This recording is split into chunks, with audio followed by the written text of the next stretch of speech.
I'm saying is, what you need to do,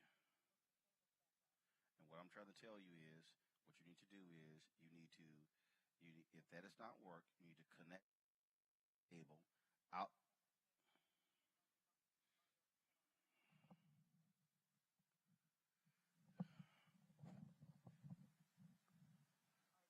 You need to connect an HDMI cable and go out of the Mac computer or the other one, and then send that, and then play the video directly in from there.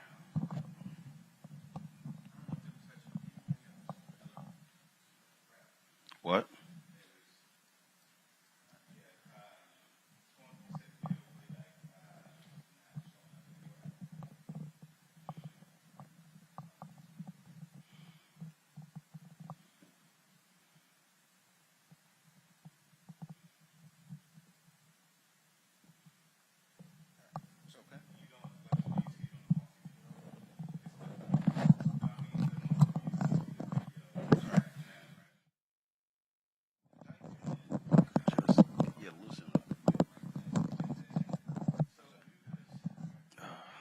All right.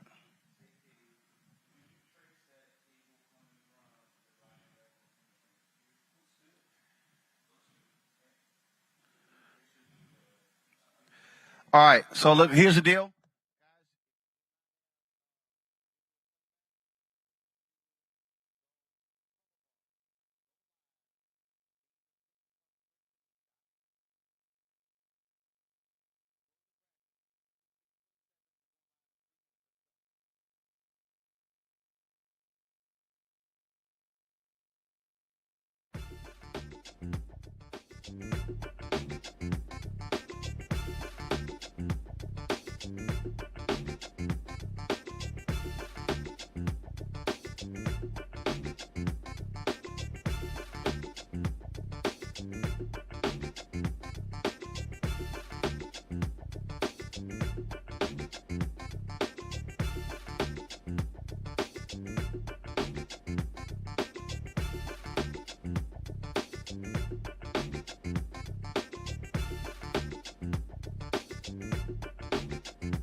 Monday, August 23rd, 2021. Coming up on Roland Martin Unfiltered, broadcasted live from Los Angeles. Reverend Jesse Jackson Sr. and his wife Jacqueline, they have been hospitalized due to COVID. We'll give the latest on their condition. We continue to track how devastating COVID-19, the Delta variant, is across the country. Why are so many officials, frankly, being stuck on stupid and fighting mask mandates? In fact, the Louisiana Attorney General is under fire because he was giving advice on how parents could skirt these various mask mandates. That shows you how crazy these people are. Also, the AFL-CIO, they have elected their first woman president in their 60-year history. Also, President Joe Biden is considering extending U.S. troop deployments in Afghanistan to facilitate the evacuation of Americans out of that country. Also, we say goodbye to civil rights legend and the inspiration for the Montgomery Bus Boycotts, Lucille Times. She passed away at the age of 100. Also, Haiti's government says some 600,000 people are in need, and we have the latest on the developments in the R. Kelly trial. It is time to bring the funk. I'm Roland Martin Unfiltered. Let's go. He's got it. Whatever the miss, he's on it. Whatever it is, he's got the scoop, the fact, the find. And when it breaks, he's right on time, and it's rolling. Best believe he's knowing. Putting it down from sports to news to politics. With entertainment just for kicks, he's rolling. It's on go, roll, y'all. It's Roland Martin, yeah. Rolling with Roland now. He's funk, he's fresh, he's real, the best, you know he's Roland Martin now.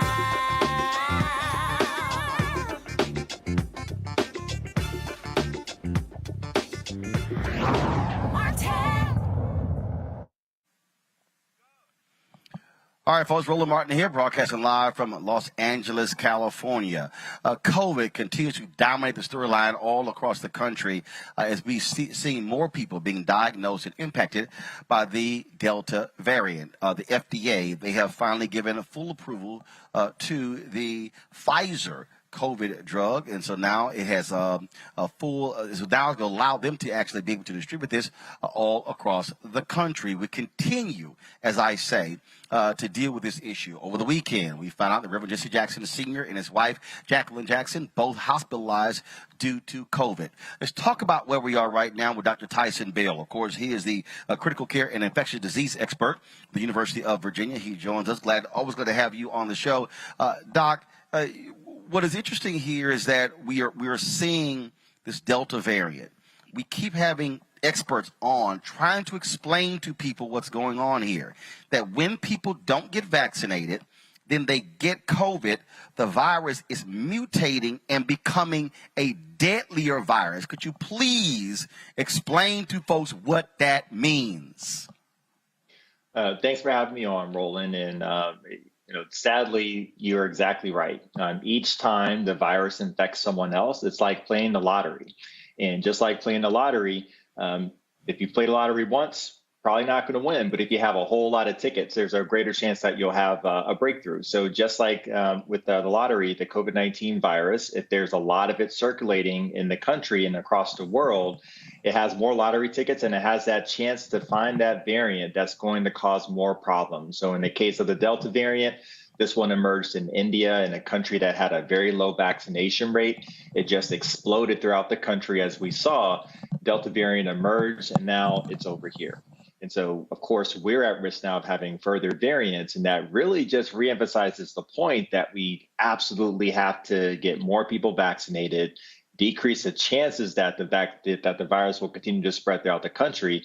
And that's how we finally turn the tide on the pandemic. So the news today of the FDA fully approving the Pfizer vaccine, that's welcome news. And I hope that we can use it to get even more people vaccinated.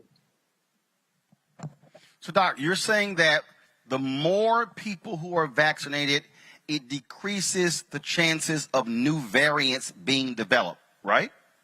Exactly. 100%. So one of the things that we're seeing, we talk to say, but it's just that simple. We got to get more people vaccinated. You obviously you have hesitancy There are all kinds of different people who are throwing stuff out here, and they again say all kind of stuff. You got all of these all of a sudden these new Google physicians, folks who never went to medical school, offering their advice and counsel and had no idea what they're talking about. I also believe there was a TikTok video that I played over the weekend that's on my page that I actually ran, where there was an actual scientist who was responding to some woman on TikTok who was kind of like, "No, that's not true. That's a lie. Nope, you're wrong." I think there has to be more of that. I think there has to be a direct attack, a direct assault on taking those videos and saying, no, this is the truth, and exposing these people or their lies. Otherwise, look, last week Facebook announced that one of their top posts on Facebook was an anti-vaccine article that was riddled with just numerous errors. That's what we're seeing being disseminated across the country. And our audience is being fed this stuff and they're buying into it. I think you're completely right. We have to really start aggressively calling this information out. At this point, the COVID-19 is it's its own pandemic. It's bad enough, but the misinformation is a pandemic in and of itself, and it spreads at a much more rapid rate than factual information from credible experts. And I've seen it myself. We've had people come into the hospital where I work, intubated, who are believing that this is a hoax, even up to the point where the breathing tube goes down. They're getting fed information from false sources saying that the vaccines either don't work, they're not necessary, and they're not effective, and they're not safe, all of which we know are not true. The vaccines are safe. They are effective. It can keep you out of the hospital, can keep you from dying from COVID-19. And so we have to be very aggressive now about calling out governors who are not doing the right thing and not promoting things like masks and the mitigation measures, not promoting vaccines. We really have to do as much as we can and start getting aggressive about calling the BS out. Well, look, I mean, again, one of the reasons why we keep putting experts on, I keep trying to tell people, look, we particularly want to have black experts on because you need to hear exactly what's going on. When we talk about this Pfizer, this full approval, what does that mean for the Food and Drug Administration? What does it mean for the public? Well, it means a few things. So first of all, this is not any surprise at all. I mean, there's never been a vaccine or drug in history that has as much data supporting its approval than the COVID-19 vaccine, Pfizer vaccine. I'll lump Moderna in with that. We're talking about 300 million doses given here in the U.S. with a robust efficacy and safety profile. So these are legit. It was legit yesterday just as much as they are legit today. But what the full approval does is allow employers to require the vaccination. So you saw just hours after the news being released, the U.S. military saying that it's going to require it for its troops, for their safety and the safety of those in their communities. My own hospital released a policy to require full vaccination, colleges and universities. This might be that step that a lot of employers were waiting for to really require and get people vaccinated. Now, I do think there may be some people who are waiting for that full stamp of approval. I don't think that's going to be a large population to move the needle. But when we see employers start to require this, I think that's hopefully when we'll see an uptick in people getting vaccinated. Oh, there's no doubt. I think that is really what the game changer, by having companies say, you want your job, you got to get vaccinated, because nobody wants to lose their job. And, of course, you have the few people out there, including some people who work at hospitals, who are upset by it. And they're saying, tough, but we're not going to sit here and continue to infect people. This is where we are. And the reason we keep harping on these variants, because you and other doctors are saying that newer variants can be even deadlier than the Delta variant. That says a lot. That's really what worries me. We have 3/4 of the worldwide population is not vaccinated at this point. We've got the entire continent of Africa with just 2% fully vaccinated, which is just an embarrassing statistic. And so when we have these areas that have densely populated cities, that have poor healthcare infrastructure in some cases, they are just a setup to putting us back to square one with another variant that may emerge in these areas. And so we don't want to get back to square one. So we have to take care of our people at home, of course, and expand vaccination. But we also have to make sure that we're getting vaccine supply into the world so that we can decrease the chance that we'll have this again. One of the things that we have been looking over, and when we talk about these particular numbers that we're seeing, first of all, the FDA approval of the Pfizer vaccine is for those 16 and older. What do you know what the status is? Then that's Pfizer. What about Moderna? What about you also have the Johnson & Johnson? Right. So I expect Moderna they've already filed for full FDA approval. I expect that to happen in the next few months or so. Johnson & Johnson will be behind them as well. So we can expect, let's say, early to midwinter is kind of the timeline that we've been given so far. And now another big question are children. So children below the age of 12 currently have no vaccination option. The trials are concluding at this point. And the officials at the FDA have indicated that we can expect to see some results around mid-fall to late fall. So hopefully we can start vaccinating. That first group will most likely be kids 5 to 11. And hopefully we can get emergency use authorization in that group. Now, one thing I want to mention, another possibility with full approval for the FDA is that you can have off-label use of drugs and vaccines. Doctors do it all the time. And so I've gotten a lot of questions from parents who've asked me, I've got a young child who's not eligible for vaccination. If these vaccines are fully approved, could my pediatrician use it as an off-label use for my child? And what I would say to that is now the doses are different for the Pfizer vaccine in children. It's about a third of the regular dose for adults because you don't need that much for children. And so at this point, I wouldn't recommend having children given off-label use of the FDA Pfizer vaccine. And I just say that because I've gotten this question from a few people so far, but we want to make sure that the right dose is given to children and that we can make sure that they're protected. And in the meantime, the way you protect children, make sure the adults around them are vaccinated, make sure you're doing public health mitigation measures, wearing a mask, especially indoors. This is how we really protect children in the midst of a surge. I got to ask you about this here. The FDA actually posted this on their Twitter feed on yesterday. This is just stunning. You are not a horse. You are not a cow. Y'all, go to my iPad, please. You are not a horse. You're not a cow. Seriously, y'all, stop it. These folks are taking this anti-parasitic drug meant for livestock. I don't understand. You are afraid of a free vaccine, but you're so dumb that you're taking a drug for horses? I saw this tweet and I had no words for it. But I also saw that the Mississippi Department of Public Health Poison Control Center, I've seen a spike in calls to the center for people having ivermectin overdose. Now, this is one of these therapies that we looked at earlier on in the course of the pandemic. It has no use whatsoever in the treatment of COVID-19. That's been proven in our high quality trials. But this just feeds into how dangerous this disinformation can be. This is on the level of the prior president saying, why don't we inject bleach? You cannot, when you feed disinformation, people will die, people will get sick. People will not get vaccinated. They will not listen to public health mitigation measures. They're going to do these stupid things like go to a livestock feed supply and get a drug that's not approved that treats worms in animals because someone told them that it was effective for COVID-19. So it was sad to see. I had to double check, check and make sure that this was actually happening. Unfortunately, it is. But it just goes to show just how dangerous misinformation can be. All right, Dr. Tyson Bell, we surely appreciate it, man. Thank you so very much. Thank you for having me. All right, folks, I want to go to bring in my panel right now. Joining us on today's show, certainly glad to have them in the house. Dr. Avis Jones-DeWeaver, political analyst. Dr. Julian Malveaux, economist, president mayor. So I don't have Julian, sorry. And Torun Walker, founder of Context Media. I got to ask y'all this one because this is really confusing to me. It really is.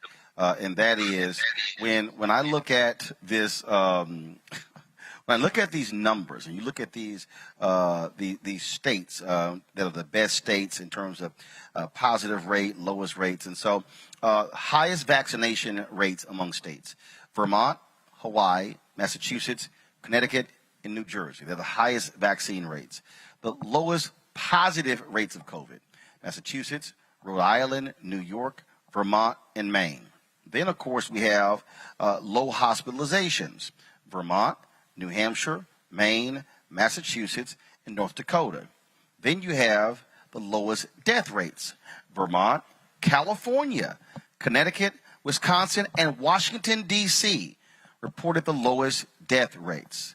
But the worst states for COVID: Florida, Georgia, Mississippi, Kentucky, Texas, and Alabama. They have the most unvaccinated residents, hospitalizations, and death. What do these states have in common? They are red states run by Republicans. That is crazy, Avis.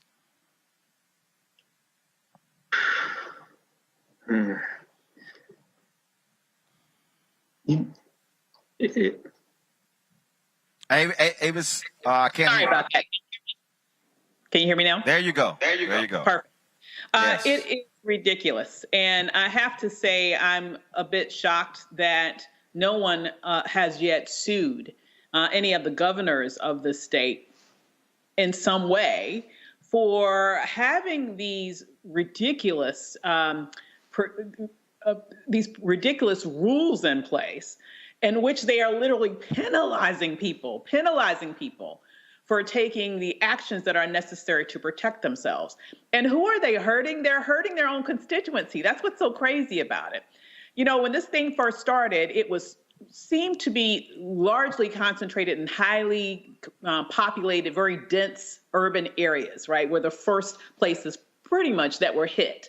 And so you had the Republicans who felt like most of their constituency was in more rural areas or more spread out areas that were sort of pushing this mythology around COVID, which would the anti-masking and everything that has now sort of morphed also into the anti-vaxxing.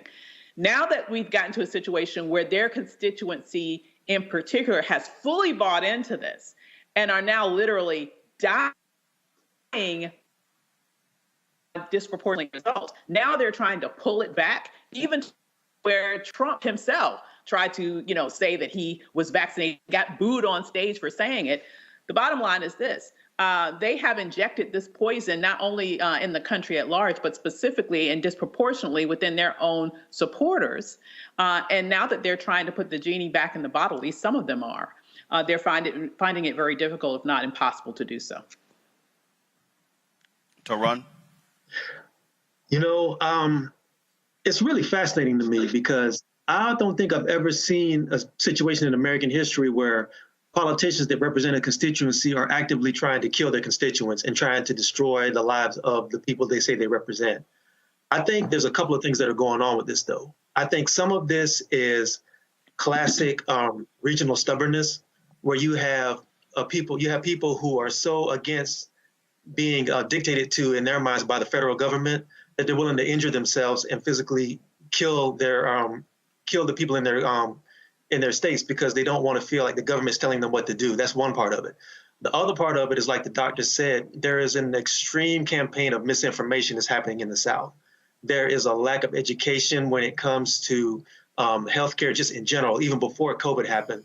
And there's a lack of outreach to rural areas and people in the Deep South about how to protect themselves and how to take care of themselves. So it's just, I think it's a confluence of people who don't want to be told what to do in their minds because they feel like anything that's going to dictate to them, even if it's for their own good, is going to be against their freedoms, quote unquote. You have a combination of elected officials who feel like they want to stick it to the federal government.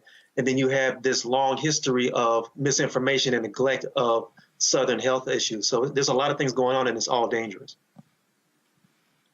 Well, look at this idiot Attorney General in Louisiana who's actually telling parents how to bypass mask mandates. Jeff Landry posted sample letters to his office's Facebook page, using philosophical or religious explanations as reasons for a parent to get their child a mask exception in a Louisiana school. It came one day after Louisiana Governor John Bel Edwards reinstated the mask mandate for people over 5. Now, currently, cases in the state are surging. The 649,000 cases in Louisiana, more than 11,000 have died from the virus.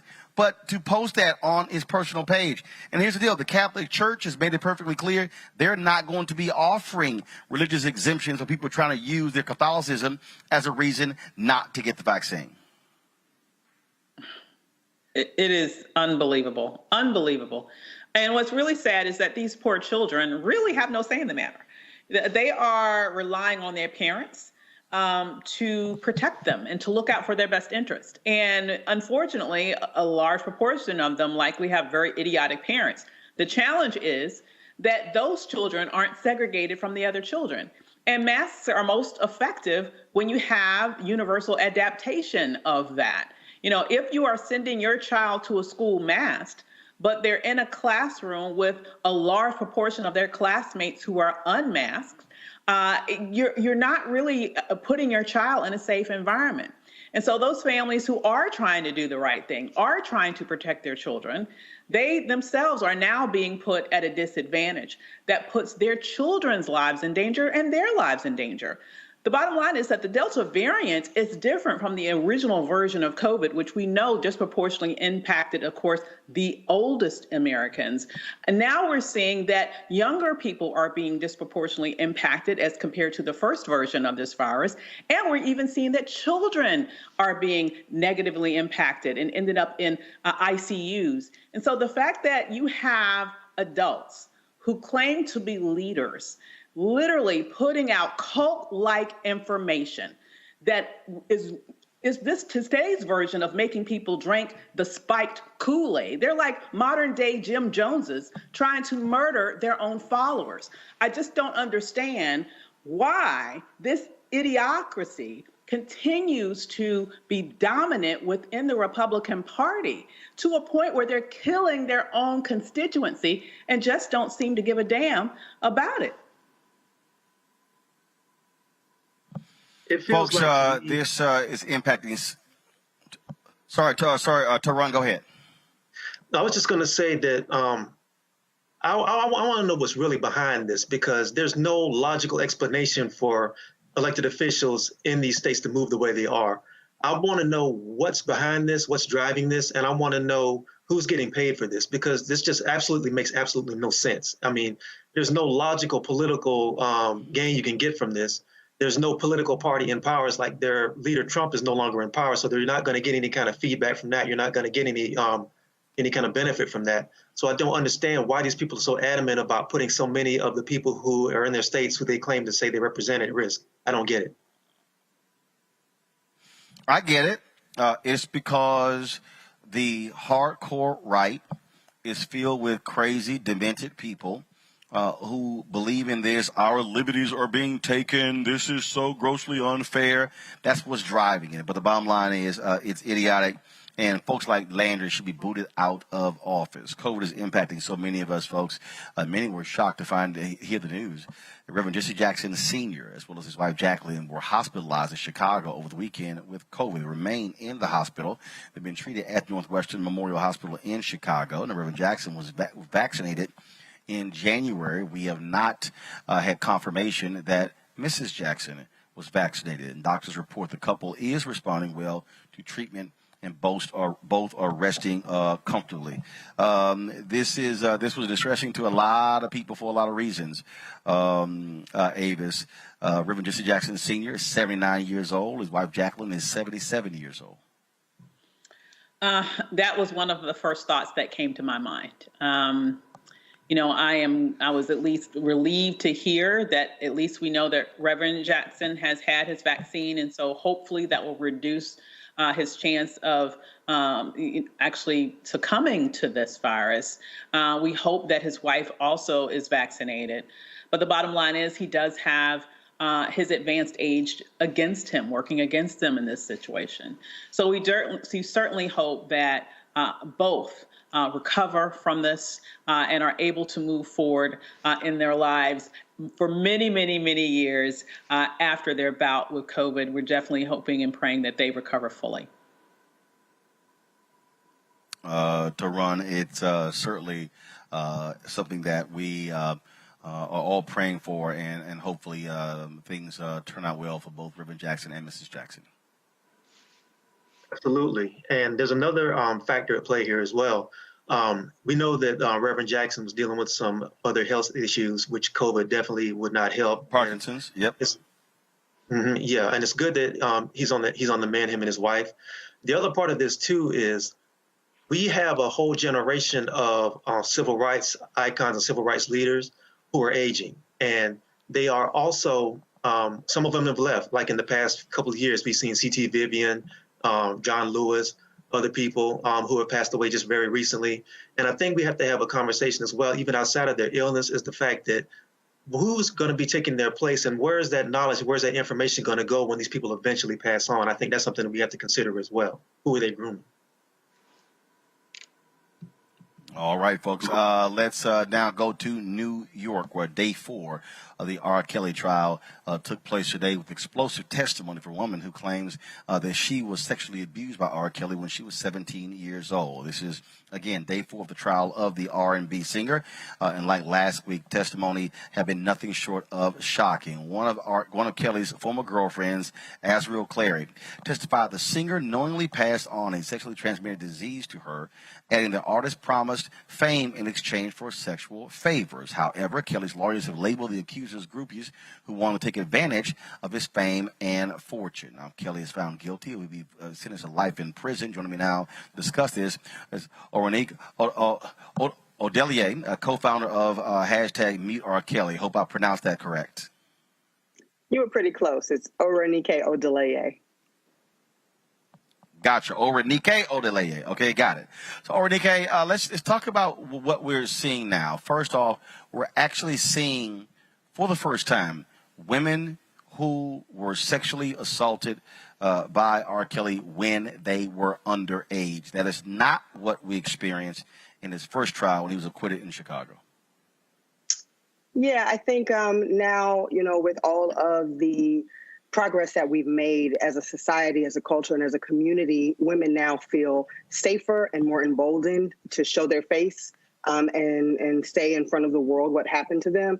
I think back during his first trial, we weren't in a place where those young women and their families felt that they could do that and be safe and move forward from it with their lives, and so made choices to not come forward. But now, luckily, we're in a different space, and so these women feel like they can do that, and we're super proud and supportive of them because it's really important that they do. This doesn't stop unless we have a space for women to stand up and say what happened to them and speak their truth and be heard and be listened to and their claims be taken seriously. So we're really happy to see this. This is just one trial. He also is facing prosecutors in 2 other states as well. It is clear that federal prosecutors are clearly looking at R. Kelly and want to make sure that he does not have another free day in this society. Yeah, I mean, this evidence has been out here in the public for decades at this point. I mean, we all had it. DeAndre on the block had this evidence. We all have seen, heard, know someone who has experienced R. Kelly's perversity and his crimes against these young women. So none of this is really, really new. I think at this point, they really are gathering up all of the chords of history that's out there to really, really throw the book at him. But it's so long overdue. We knew what was happening literally 30 years ago. It's taken that long for us to get to the point where prosecutors are going to take these women seriously. The community is taking these women seriously. And people feel like that, enough is enough. I don't know why it's taken us this long, because we really didn't need all of the carts and carts and carts of evidence that they brought in on the first day of trial. We knew from the videotape forever ago what this man was doing to young women. I can't see how he can maneuver out of this, but stranger things have happened, so we're keeping a close eye on it. The thing here that I think is really, really important as well is that the crumbling of the infrastructure around R. Kelly. Some would say because the money ran out. Prosecutors have been helped because the women, again, like Azriel, one of the women who was fiercely defending him, they actually then began to turn on him. So now you have first-hand accounts from people who were inside of R. Kelly's circles now testifying against him.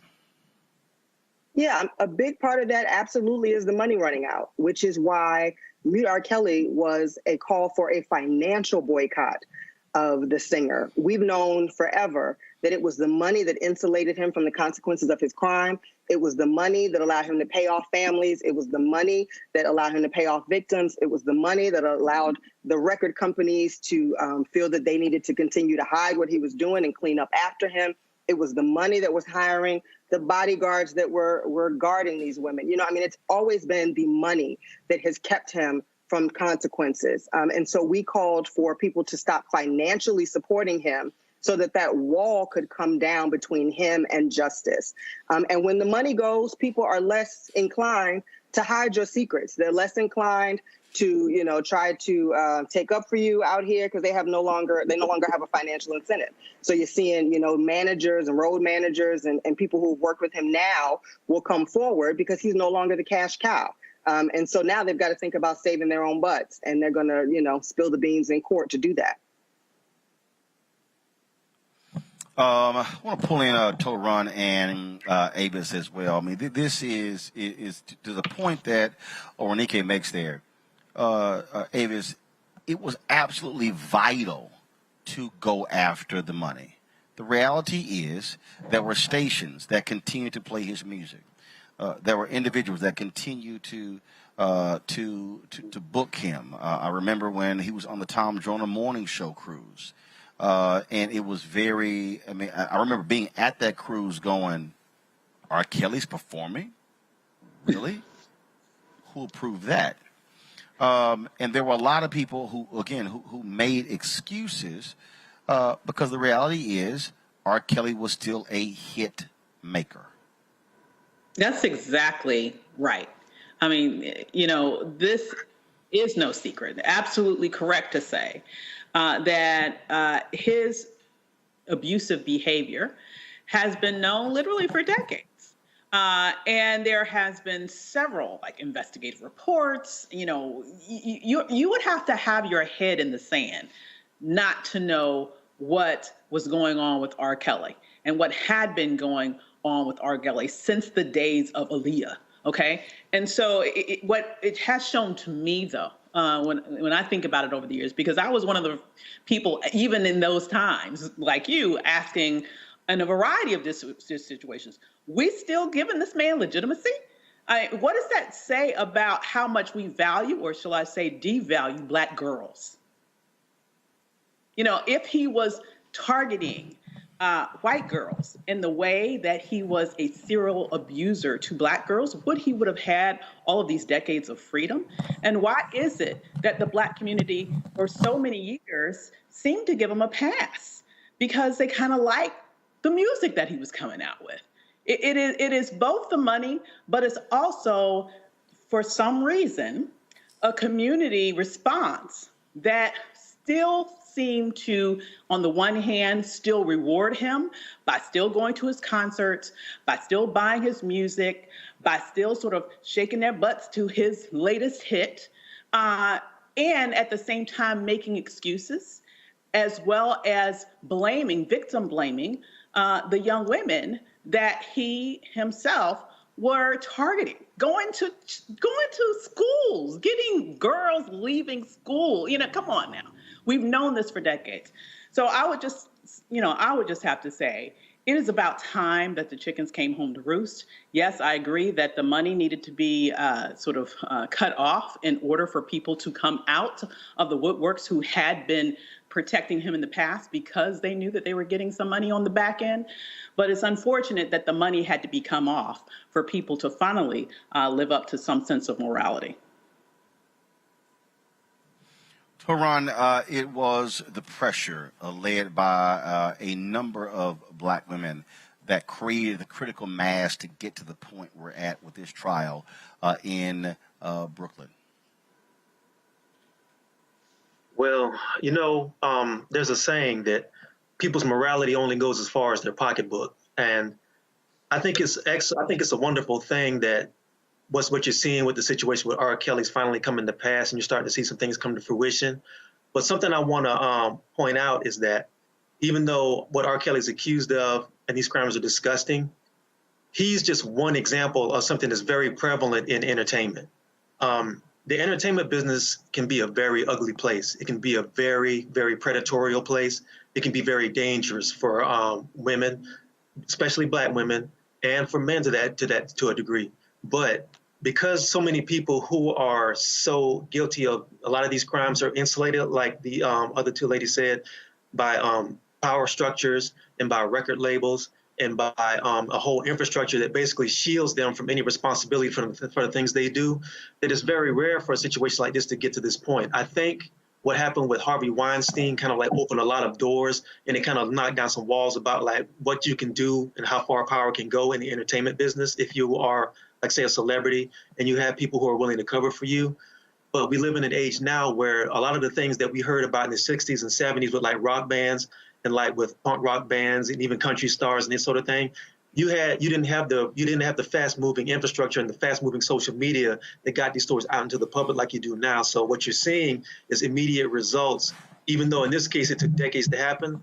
A lot of these stories no longer are hidden behind the scenes until somebody writes a book 20 years later. So what you're seeing is a little bit more of a faster response to these things than you would in the past. But make no mistake, R. Kelly is just one example of a very prevalent thing that happens in entertainment. And there's people in the industry who are doing the exact same things, most likely. They're just not known just yet. Absolutely. Oronike, final comment, please. I would absolutely agree. The entertainment industry is rife with these type of problems. And I think that we always have to remember, at the end of the day, we have more power than the structures that we are supporting. Like, these structures only exist because we put our money into them. You know, and record companies can't exist without our streams, without our sales, without us going to concerts. And so I think that even if they don't have a financial incentive to do the right thing and to impose some level of morality on their artists, we have a responsibility to do that. We have a responsibility to call them out. We have a responsibility to say we're not going to support these artists and we're not going to support your label if you are funding abusers, rapists, murderers, all the kinds of things that the record companies are willing to overlook for profit. We have to step up and say we're not going to stand for it. I think part of the victory of R. Kelly getting to this point is that it took all of us standing up to all these structures of power and saying, no, actually, we have the power and we have decided enough is enough. And I think we have to continue to do that so that they know the minute they see these type of issues, they got to start pulling some coattails and not let this be a 10, 15, 20, 30-year problem that just goes on and on forever. It's something that they nip in the bud from the jump. I think we have to remember always that we are the ones with the power and we can say that we're not going to stand for it. All right. Well, Renike, we appreciate it. Thanks so much for all your great work. Thanks a lot. Thank you. All right, folks. Got to go to a break, but before we do, here's a word from one of our partners, Seek.com.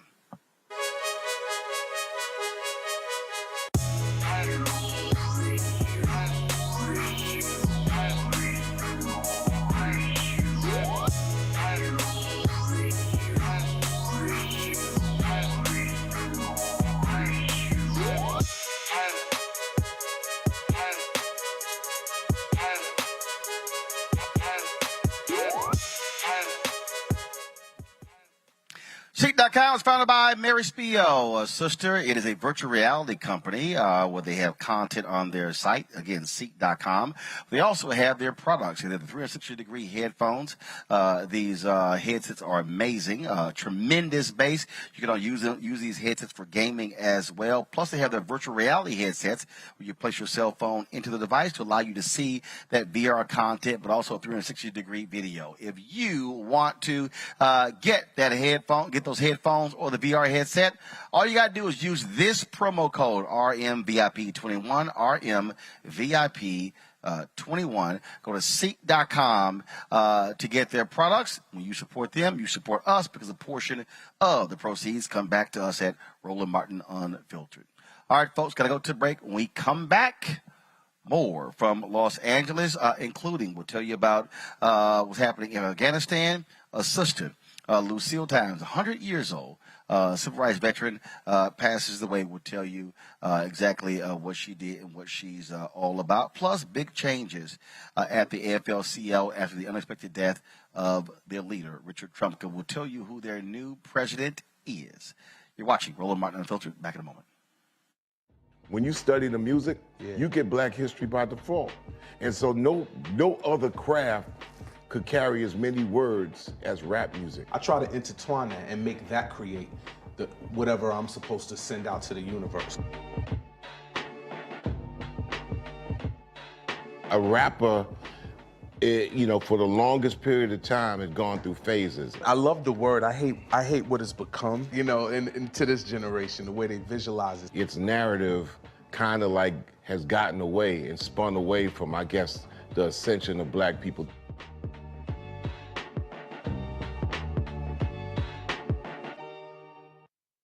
Football bans, and one of the best fan experiences in the country. The Cricket BX SWAC Challenge kickoff returns to Atlanta on August 28th, along with special guests, College Game Day. Then Alcorn State takes on North Carolina Central with conference bragging rights on the line. Center Park Stadium is the place to be on August 28th. Come tailgate all day before enjoying a primetime matchup on the gridiron. You don't want to miss this. Check out MEACSWACChallenge.com for more information. And don't forget, we'll be broadcasting Roland Martin Unfiltered from Atlanta Friday and Saturday. Friday, we're from the Brave Stadium. And so we look forward to talking with the SWAC and MEAC officials. Then on Saturday, we'll be in the Coca-Cola Fan Zone, broadcasting from there. Got some great content lined up for you. We'll also be bringing you the halftime show and the concert after the game. So, folks, just check out Roland Martin Unfiltered. And don't forget, the game time at 7 p.m. Eastern on ESPN on Saturday. We look forward to the SWAC MEAC Challenge, of course, and thanks for our partners, Coca-Cola. Have lost the ability to focus the discipline on the art of organizing. The challenges, there's so many of them and they're complex, and we need to be moving to address them. But I'm able to say, watch out, Tiffany. I know this road. That is so freaking dope.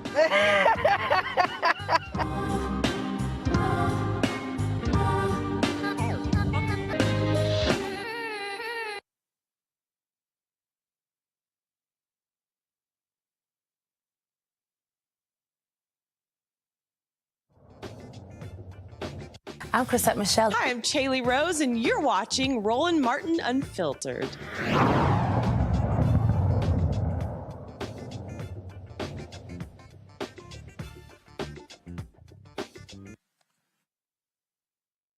Two firsts for the AFL-CIO, their first woman president and the first African-American man as Secretary-Treasurer. Liz Shuler will lead the nation's largest federation of unions following the death of President Richard Trumka. Shuler plans to focus on growing unions and uplifting women and people of color during her tenure. She already plans to seek re-election in 2022. The AFL-CIO's Executive Council also elected Fred Redmond, a United Steelworkers Union official, as Secretary-Treasurer, making him the first African-American to hold the organization's number 2 office. To have an African-American number 2 in the AFL-CIO, to have, of course, Lee Saunders leading AFSCME, that's pretty significant, Avis.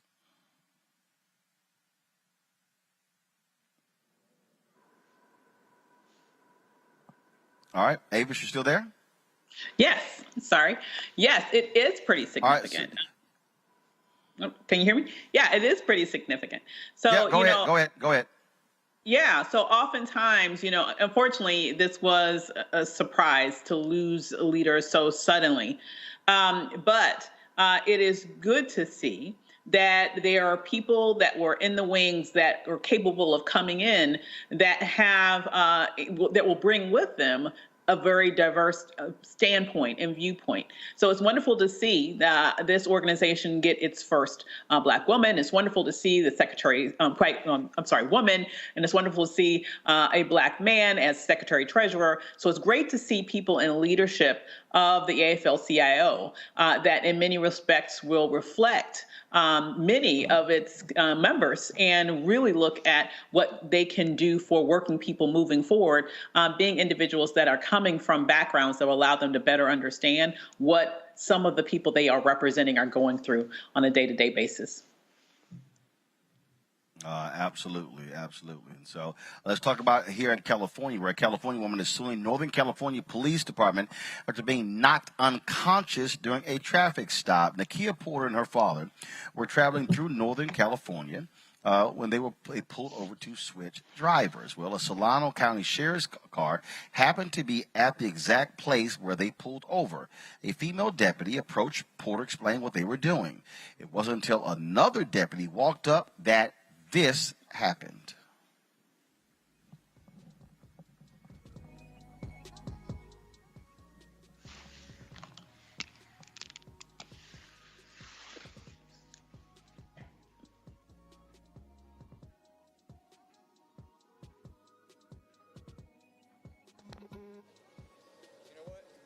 Detain her. Put your hands on the back of your head. About to switch drivers. Read my rights. Change 6 starts to 30. Put your hands behind your back. Put your hands behind your back. I am not arrested. Arrest.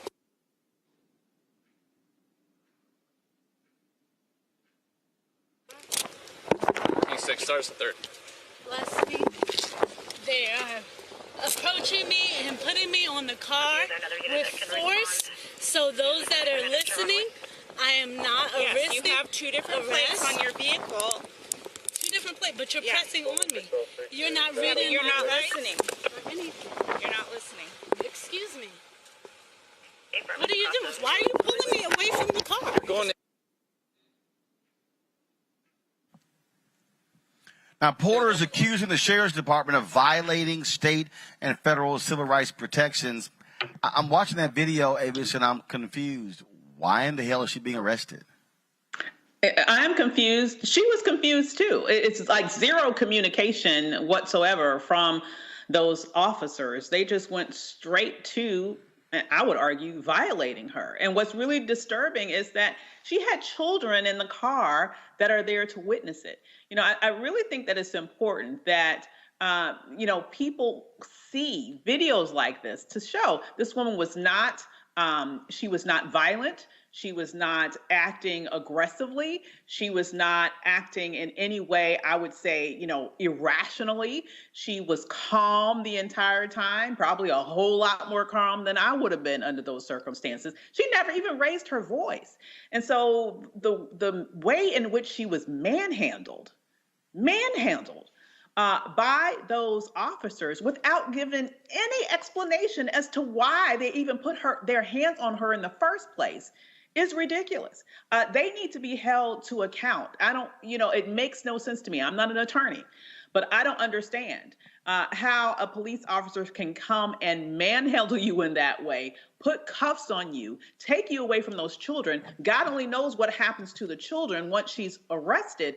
And they're never telling her what her rights are. They never told her what she was being detained for. That, to me, as a layperson, seems at minimum unconstitutional, and even beyond that, abusive and assault-like behavior. Let's go to Pennsylvania, where a police chief gets suspended after harassing a pregnant black woman. Homestead Police Chief Jeff Desimone harassed Camelia Stewart in a pharmacy drive-thru. Desimone, who was in plain clothes, began shouting and flashing his police lights from an unmarked car at Stewart, who was getting medication for her sick child. Black Homestead residents complained the chief regularly exhibits this poor behavior and urged him to resign. Desimone calls the incident a little dispute, and his demands to cut the pharmacy line were reasonable due to his position. What? Could it be your white privileged position? That is the most ridiculous thing. Okay, so I'm here. I'm the police chief. And I'm just supposed to be able to cut in front of people in line and in the process harass people who are there legitimately getting medication that they need and following the rules and tradition by actually waiting their turn to get it.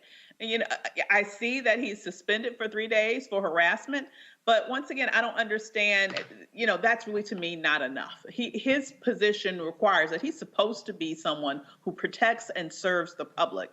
If you're not doing that, and instead you're going completely to the other end by harassing a pregnant woman of all people, and that's what we know of now, as you mentioned, I'm sure this is not the only thing that he's done that's out of bounds.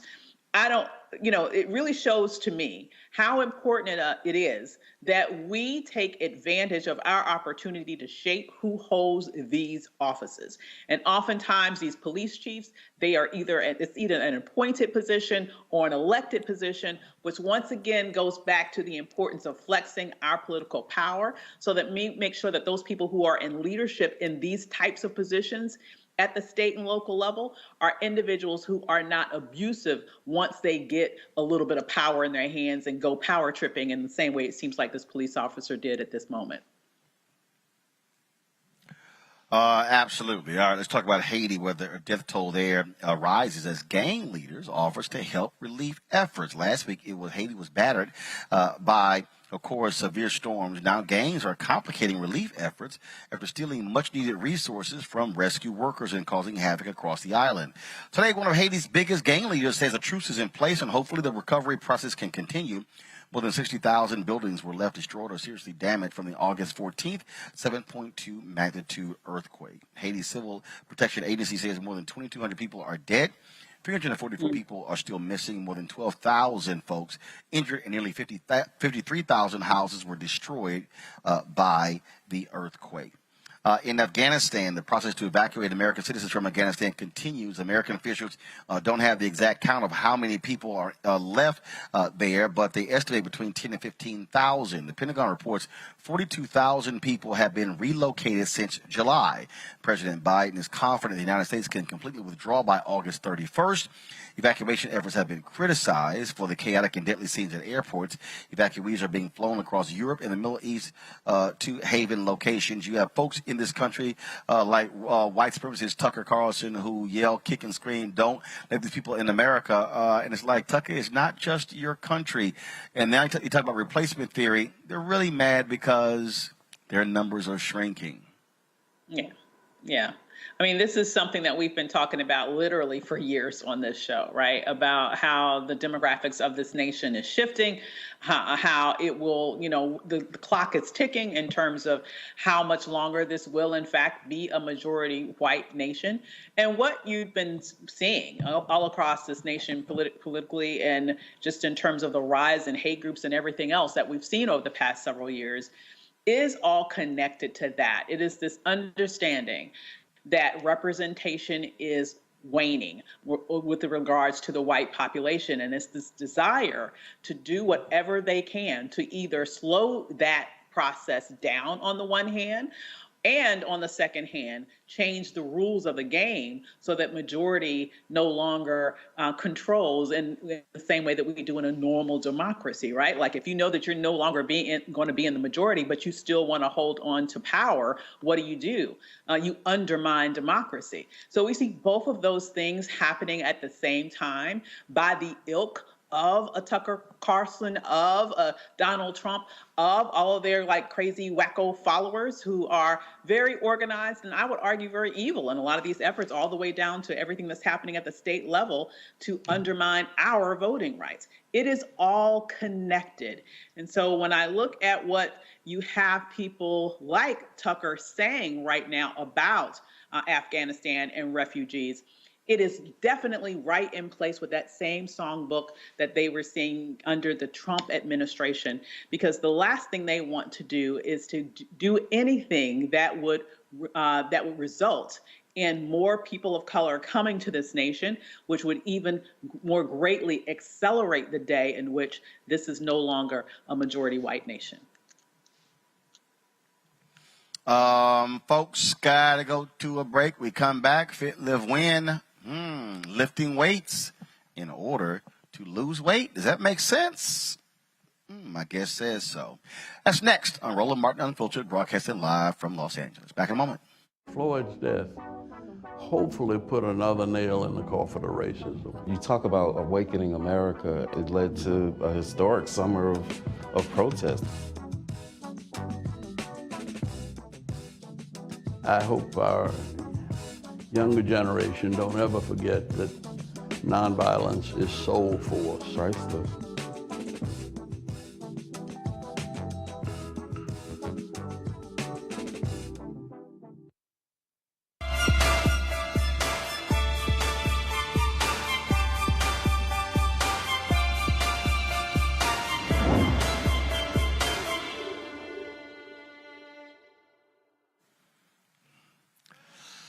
All right, folks, you're trying to lose weight. How crucial is it for you to actually use weightlifting to do so? Dooley is the founder of Effect Fitness. He joins me right now on Roland Martin Unfiltered. Glad to have you back on the show, Dooley. So, Roland, thank you. Explain Thank you. this for those who don't know. How does weightlifting, how does that help lose weight? Anytime you can build some muscle, Roland, that increases that metabolism and that helps keep that fat away. So the more muscle you build now, the more weight you lift now, the better chance you have of keeping that fat away. So that is a proven fact, scientifically proven. And so, obviously, we talk about your diet. That's critically important. So, and we're talking about how much weight, because there are people who say, oh, my goodness, you're not lifting enough. And so, is it a matter of dumbbells, resistance bands? So what are we talking about that folks should be doing as a part of this? Any type of, like you say, everybody's going to be different, just like that diet. And I tell people this all the time. I don't want you to do a diet just because Roland did it or just because Dooley did it. You need to do a diet that's going to be specifically tailored to you. And the thing that we can always go back to is dieting for your blood type. So when you start eating for your blood type and dieting for your blood type, that right there is, like I said, that's the science. That's the proven fact of, okay, I got an O positive, so I know I can digest meat. Or I'm AB or I'm A positive. I know I can stay away from certain type of meats. So in terms of the diet part, you need to make sure that you're eating for your blood type, Roland. Okay, so you have that. All right. So somebody who's watching, they're saying, look, man, I can't afford a gym membership. COVID is going on. I can't afford a whole bunch of weights in my house. So what should they be using if they don't have a lot of resources or they don't have enough space for traditional weights? And that's the same thing. Go back to that body weight exercise. So anybody, like I said, you can fight. You got a couch, you got a bed. You can, from the push-ups to the sit-ups to the calisthenics. Anytime that you can just get that body moving with those push-ups, those sit-ups, and some burpees. Like I said, you don't need gyms.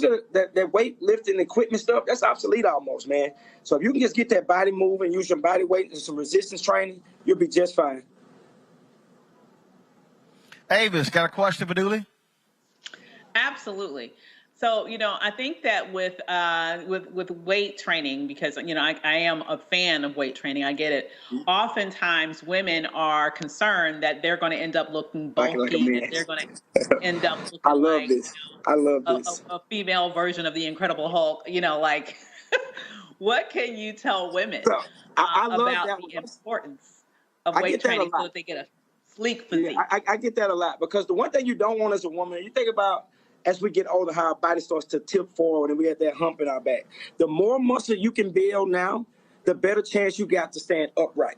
And that's how you want to look at like weightlifting. The more muscle you build now, the less chance you have to be like the hunchback of Notre Dame in a sense. Like you want to be upright. And the more weight that you lift, the stronger you get, the more muscle you build, the better chance you have to stand upright. And I tell people that all the time. Build as much muscle as you possibly can while the body still is building it. Because eventually you won't even be able to build the muscle no more. What do you? All right, then. I've never heard that. Can I ask really a quick follow up? Because when you reach a certain age, you stop being able to build muscle. Absolutely. Oh my God, that scares me. How old is that? I'm telling you. We don't. You better. You get to your 50s. My man, how much time? I'm telling you. Look, if you ain't got the muscles by a certain age, your ass ain't gonna get them. You ain't getting them. You're not getting them. Oh my God. That's a fact, Roland. That is a fact. So this is a different biological. Simple as that, Dooley. Yeah, that's another biological clock. Absolutely. Dooley, tell people where they can reach you. They can find me at Effect Fitness on Instagram, at Effect Fitness on Facebook. Follow us. All right, then. Dooley, I really appreciate it. Thanks a lot. Avis, thank you so very much for joining us as well on today's show. Folks, got to go to break. When we come back, we will talk about a new book out that deals with the absolute insanity of the last year of Donald Trump's presidency. Folks, unbelievable craziness that took place with that fool in the White House. You will hear from two Washington Post reporters who broke it all down in a fascinating book that is a page turner that I'm reading as we speak. You're watching Roland Martin Unfiltered. Back in a moment. Crimes ain't just about hurting black folk. Right. We got to deal with it. It's injustice. It's wrong. I do feel like in this generation, we've got to do more around being intentional in resolving conflict. You and I haven't always agreed. Yeah. But we agree on the big piece. Yeah. Our conflict is not about destruction. Conflict's going to happen.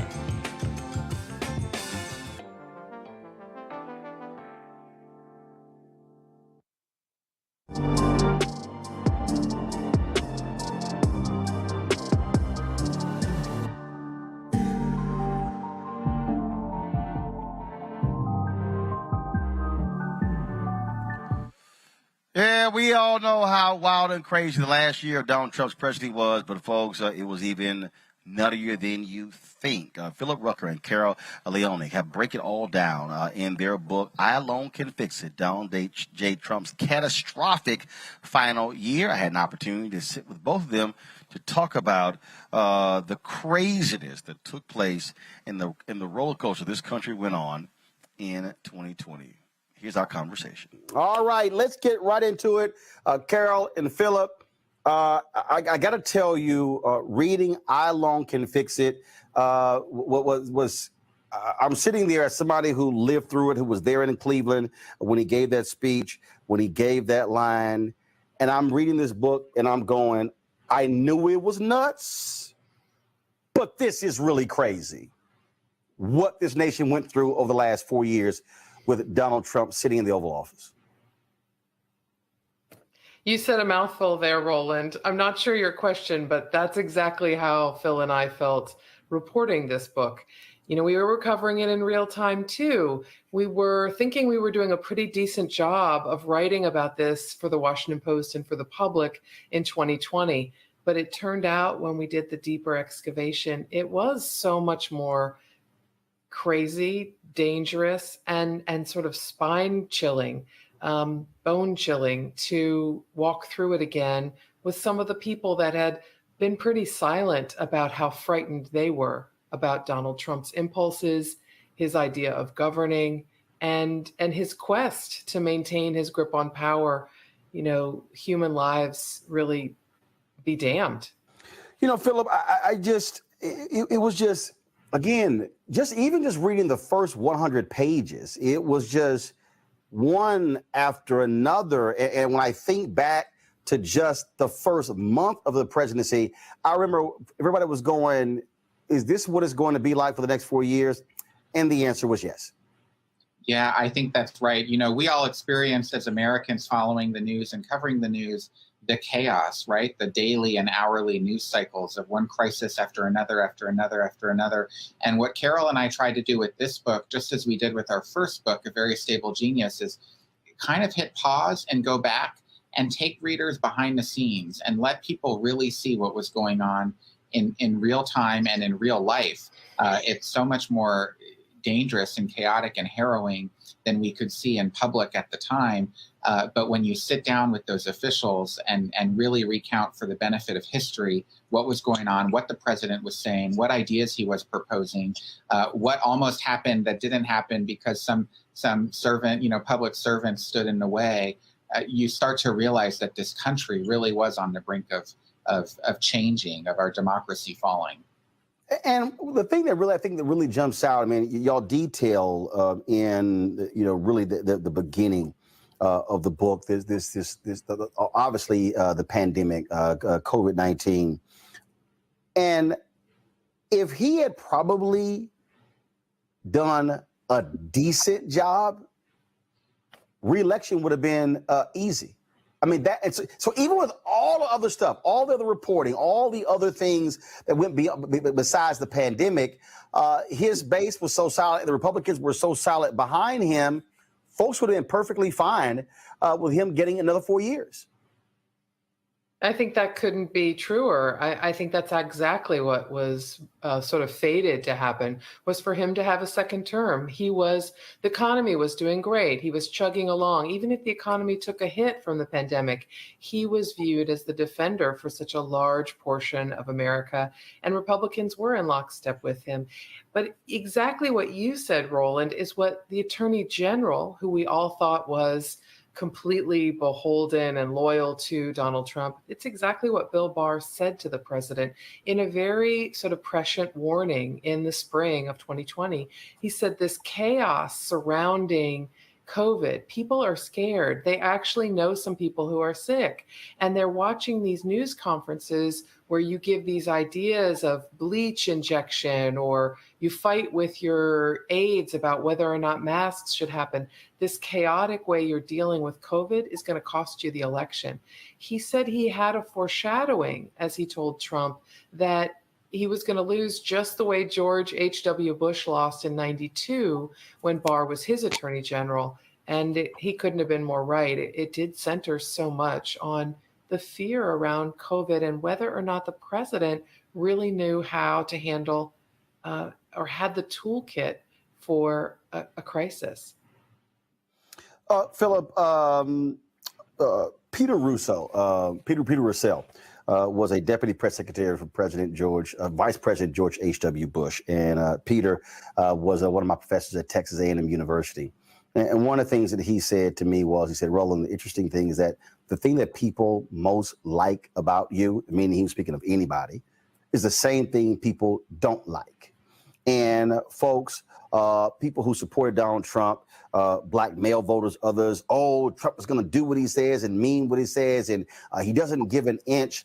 And both of you right when Anthony Fauci said that is a failing, let's admit it. Failing was not a word Trump was going to let stand. Here was somebody who was so hell-bent on, I'm not going to give an inch, I'm not going to admit failure, I'm not going to say we screwed up, I'm not going to apologize. Even when this man flirted with death with COVID, it was still, I'm going to play tough, take my mask off, when he was up there clearly laboring, with his breath. And that was the thing that really just jumped out. He could not, in any circumstance, show any level of compassion or concern for what was happening to the rest of Americans. And that's what cost the election. That's what caused people to say, you know what, this guy's got to go.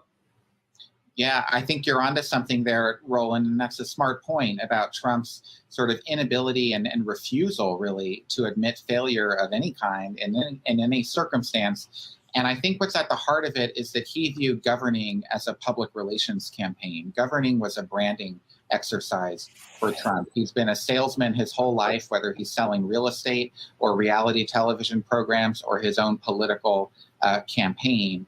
And when he became president, that toolkit, that kind of salesman's toolkit of bragging and bluster and bullying just didn't work when he faced a real crisis in the coronavirus. I mean, lives were at stake, and his inability to manage that crisis, and also his inability to tell the truth to the American people, to level with folks about the severity of the threat, and to show any sort of compassion or empathy for those who were losing their lives. Taken together, it had deadly consequences for the country. And I think you're absolutely right. That's the reason why, in the end, he lost re-election and was denied that second term. Carol, you have covered Washington, D.C. You understand power. You understand politics. You understand what happens when you no longer have power. Were in your reporting, were the two of you even shocked at how Republican Party leaders, up and down, simply did not have a moral compass, did not have, now these are my words, obviously, a moral compass, principle or values, who said, you know what, doesn't matter. He says he's Republican. We're going to go along with it. I think about that New York piece, New Yorker magazine piece of James Baker in September, and where his whole deal is, I'm a Republican, and so, hey, yeah, these things bother me, but I'm going to support, that's who's in power. They didn't care. They just didn't care. It was he was a means to an end. He was a means to being in control. Well, you're absolutely right about two pieces there that are so fascinating. I mean, it's not the job of a reporter like myself or Phil to talk about people's moral compasses, but I'll say this on those 2 points you sound out. One, in many ways, Donald Trump kind of blew through the guardrails, blew through the norms of Washington.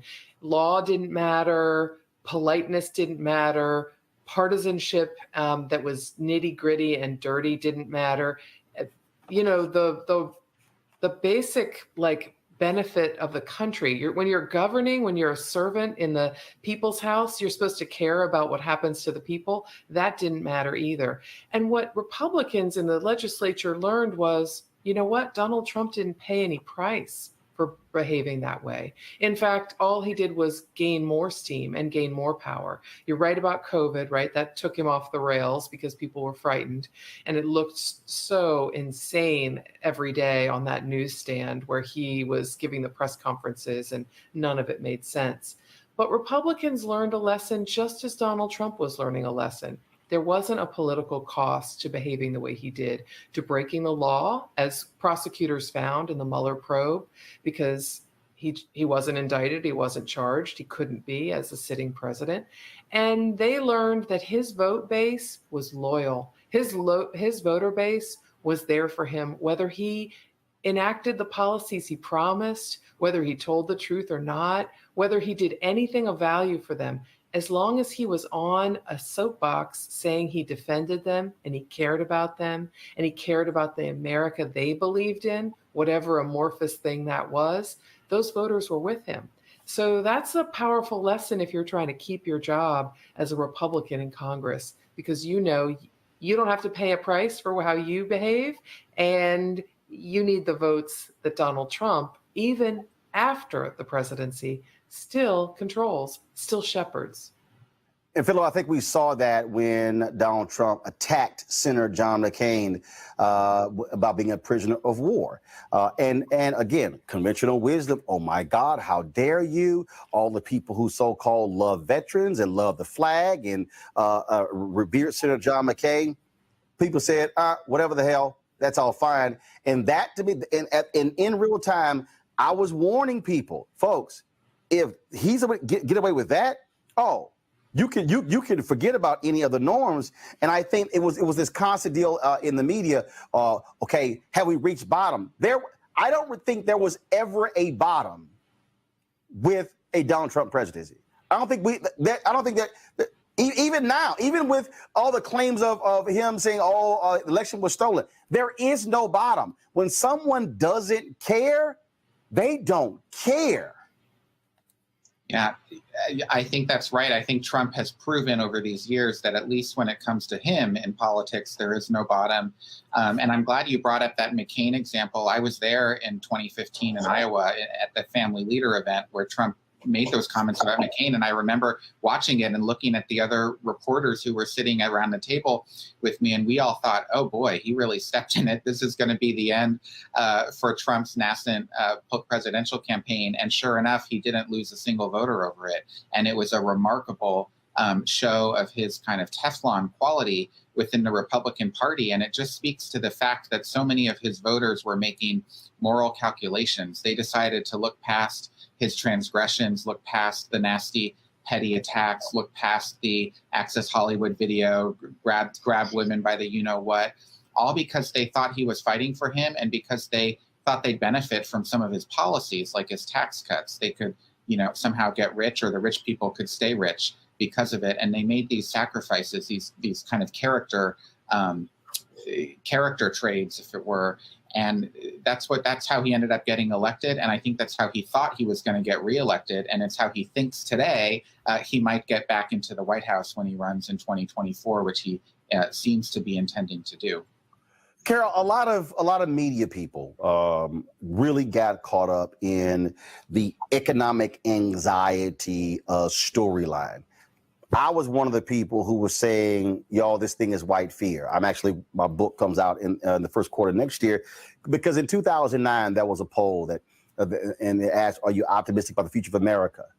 And every group except white Americans, majority said yes. September 2016, question was asked, are you optimistic about the future of America economically for the next 10 years? Every group except white Americans, a majority. And when you listen to Trump supporters and Republican supporters, and then you saw the actions, and then you heard what they were saying, even now when you look at this whole brouhaha over critical race theory, which frankly no one even really knows about, so it's not even that big of a deal. I think what Donald Trump did was bring together all of these political forces that we have witnessed over the last 40, 50 years, the Southern strategy, this whole angst, Midwest white working class. Oh, they forgot about you. Oh, it was before it was the blacks in the 80s. Now it's the illegal immigrants. That was his whole deal with Trump. And so we're sort of now sitting in this space where we are moving towards becoming a nation majority of people of color. And where he and the Republican Party sit is really at a place of, are they going to be the party, frankly, of white America or a diverse America? Just your thoughts and your reporting and look at these last 4 years about that thesis. I think it's a really smart point to hit on. Now, I'm wary of one thing. Donald Trump's supporters can't be summarized as one monolithic element.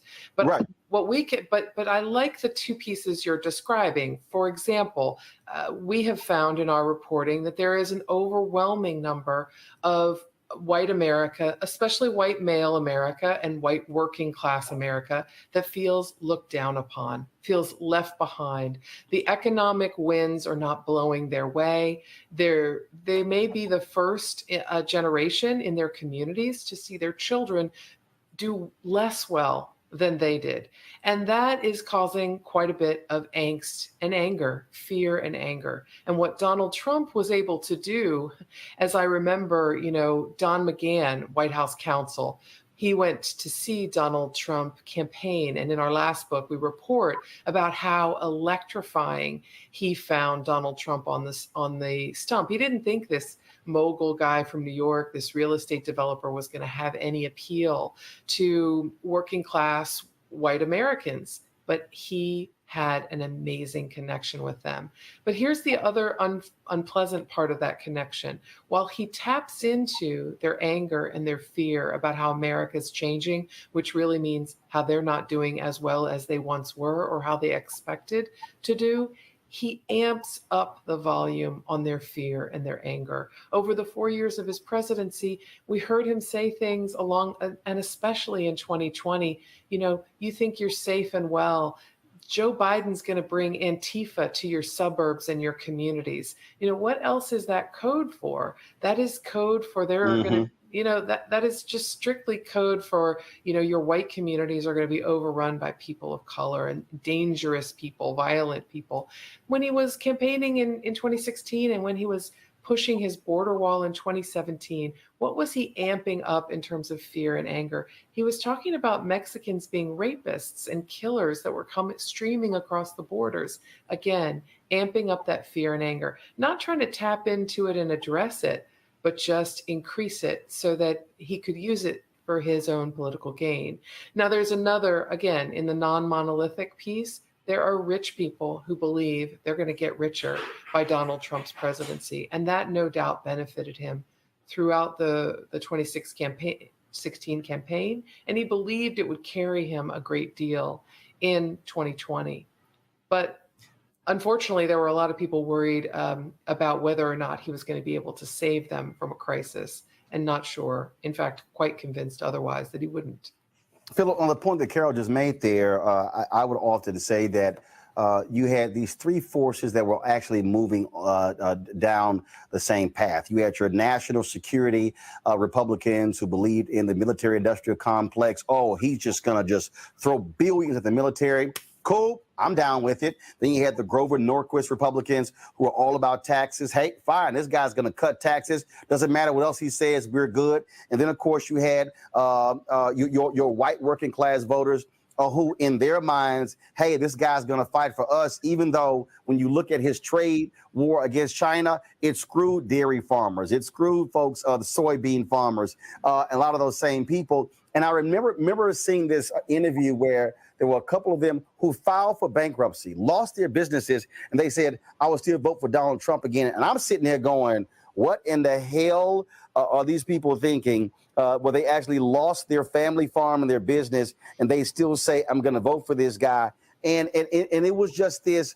Rudy Giuliani, I remember he said, Trump is our last hope. And I obviously being black, look at that whole thing a whole different way than some other different people. And I think that we, as those of us in media, have to force ourselves to get out of the conventional political world and realize that when folks they're going after their hearts, when they're pushing those buttons, those angst buttons, that we have to factor in race, we got to factor in class, we got to factor in all these different things. And when a Trump comes along and goes, hey, I'm just going to blow through it all, and it creates this whirlwind, and people are left to figure out, okay, what's going on here? And I'm sitting here going, it's actually right in front of us if we pay attention to political history and how other candidates used it to their advantage to gain political wins.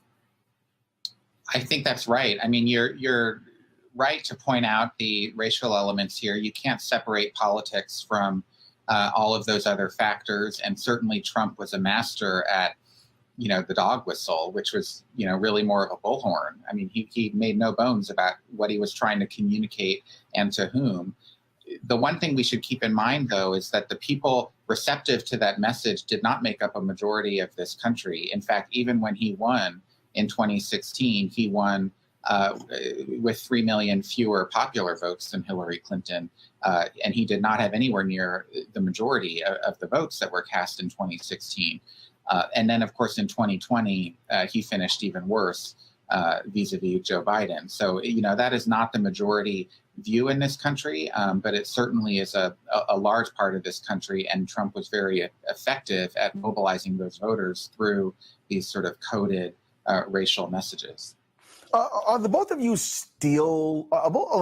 shocked that even after your book is out, even after these 4 years, that when you see folks like Senator Ron Johnson really holding on to the big lie, and these other candidates, and they're changing laws, and you're sitting here going, and I think, Carol, it probably goes to what you said earlier. Hey, there's no price to pay. He basically crossed the line.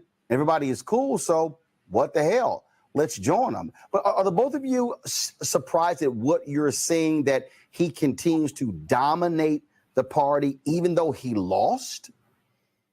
There's nobody bigger than him right now, Roland, in the Republican Party. He's the standard bearer. If the primary was this week, he would be the Republican nominee for president.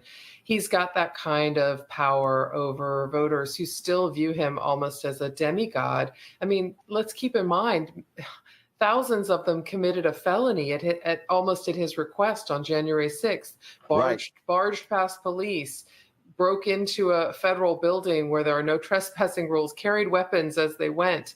This is not what you're expecting from working class white Americans to start. And obviously the DC wasn't prepared for this. They had this construct that they weren't expecting these folks to start beating up on police, but they did. And that's a lot of power. Again, I've read some of the white supremacist chat room conversations people had before January 6th. They were talking about dying for their flag and dying for Donald Trump.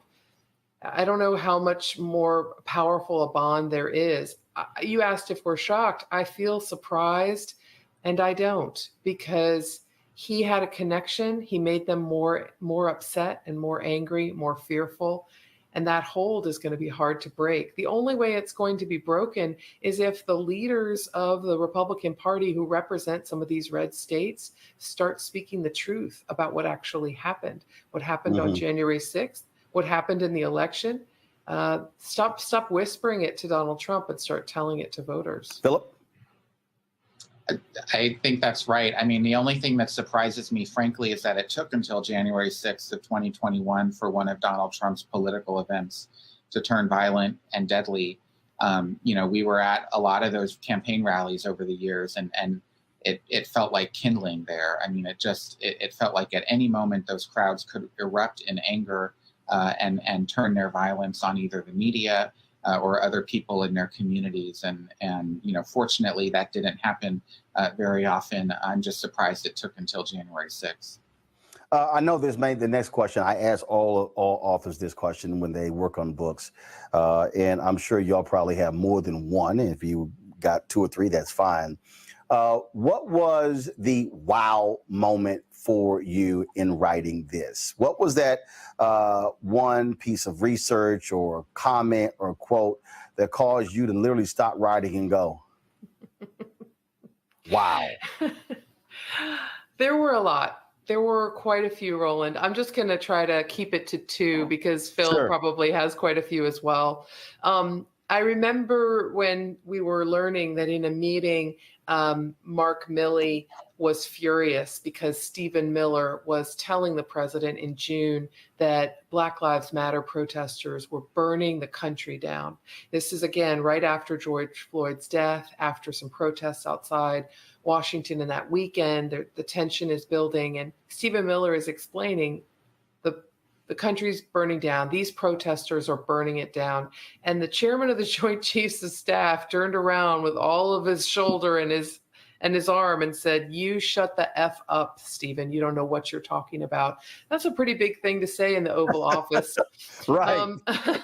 The other thing that really surprised me and I had to fight to keep my jaw up was when the president said he had no regrets. Forgive me. When Donald Trump, the former president, told Phil and me in our interview in Mar-a-Lago that he had no regrets at all, except for one, that he wished he had unleashed active duty military. He wished he had overcome the objections of his Attorney General, his Secretary of Defense, his Chairman of Joint Chiefs Staff, who were constantly stopping this. And he wished he had sicked active duty military troops on Black Lives Matter protesters. Wow. Yeah, that's a wow. Philip? I'll just add one because Carol hit a couple of them there. And I obviously agree with what she said, and she speaks for both of us. But, one other that surprised us both was to learn that in the weeks after the November 3rd election, the chairman of the Joint Chiefs of Staff, General Mark Milley, who's the highest ranking military officer in this country, a career public servant, a student of history, that he not only heard in Donald Trump's rhetoric parallels to Adolf Hitler rising in power in Germany in the 1930s, but also feared that Trump would actually use the military, would issue an order as the commander-in-chief to try to execute a coup in order to stay in power despite having lost the election. That's how dangerous Trump was in the minds of the leaders of the military, and that's how close the country's democracy came to falling. It is an absolute fascinating and intriguing read to go through this.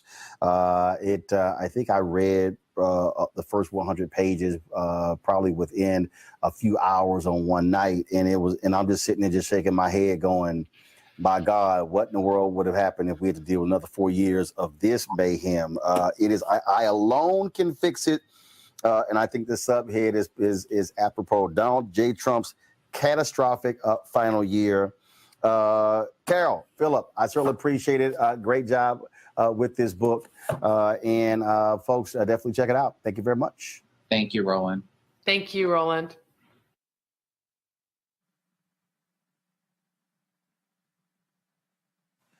All right, folks, that is it for Roland Martin Unfiltered, live from Los Angeles. We're shooting a lot of one-on-one interviews. We had some great discussions so far.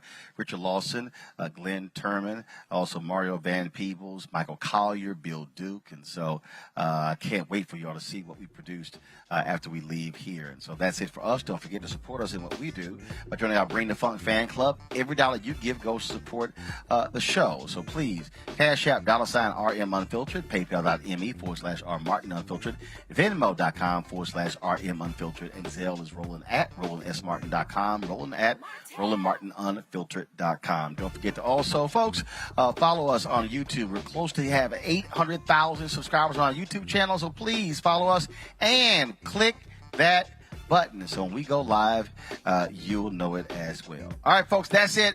I'll see you tomorrow right here on Roland Martin Unfiltered.